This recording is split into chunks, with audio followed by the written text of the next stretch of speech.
రాష్ట్ర యువతకు CM overseas ఉపాధి పథకం 2 కేటగిరీలుగా అమలుకు యోచన, ప్రణాళికలు చేస్తున్న శక్తి శాఖ. విదేశాల్లో బ్లూ కాలర్ ఉద్యోగాల కోసం వెళ్తున్న తెలంగాణ యువతకు ఆర్థిక సహాయం చేసేందుకు సీఎం ఓవర్సీస్ ఉపాధి పథకం అమలు చేయాలని ప్రభుత్వం భావిస్తోంది. యువతకు వీసా, రవాణా ఖర్చులు, భాషా నైపుణ్యాలు నేర్చుకునేందుకు 2 కేటగిరీల పథకాన్ని అమలు చేయనుంది. కుటుంబం నుంచి ఒక్కరికే ఈ అవకాశం కల్పించేలా శక్తి శాఖ ప్రణాళికలు సిద్ధం చేస్తోంది. 2026-27 ఏడాదికి కనీసం 6,000 మందికి ఈ పథకం కింద లబ్ధి చేకూర్చాలని లక్ష్యంగా పెట్టుకుంది.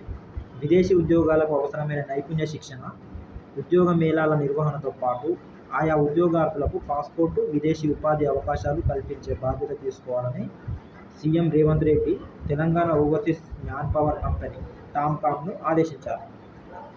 ఈ పథకం కింద ఎంపికైన యువతకు 50% ఆర్థిక సహాయాన్ని ప్రభుత్వం అందిస్తుండగా మిగతా సహాయాన్ని బ్యాంకు రుణం ద్వారా ఇప్పించనుంది. తెలంగాణలో నివసిస్తున్న 18 నుండి 40 ఏళ్ల యువత ఆర్థిక సహాయం పొందేందుకు అర్హతగా నిర్ణయించాలని సమాలోచనలు చేస్తోంది.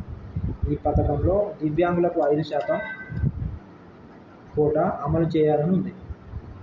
ప్రాథమిక సమాచారం మేరకు కేటగిరీ 1 గల్ఫ్ దేశాలు, Singapore, Malaysia, Fiji, Mauritius, Israel దేశాలు వస్తాయి.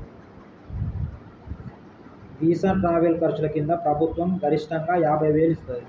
Category 2 Germany, Japan, UK, Canada, Australia, New Zealand ఉన్నాయి. ఈ దేశాలకు వెళ్లేందుకు భాషా నైపుణ్యాలతో పాటు వీసా, రవాణా ఖర్చుల కింద రాయితీ 1.75 లక్షల వరకు ఇచ్చే ఆలోచన చేస్తుంది.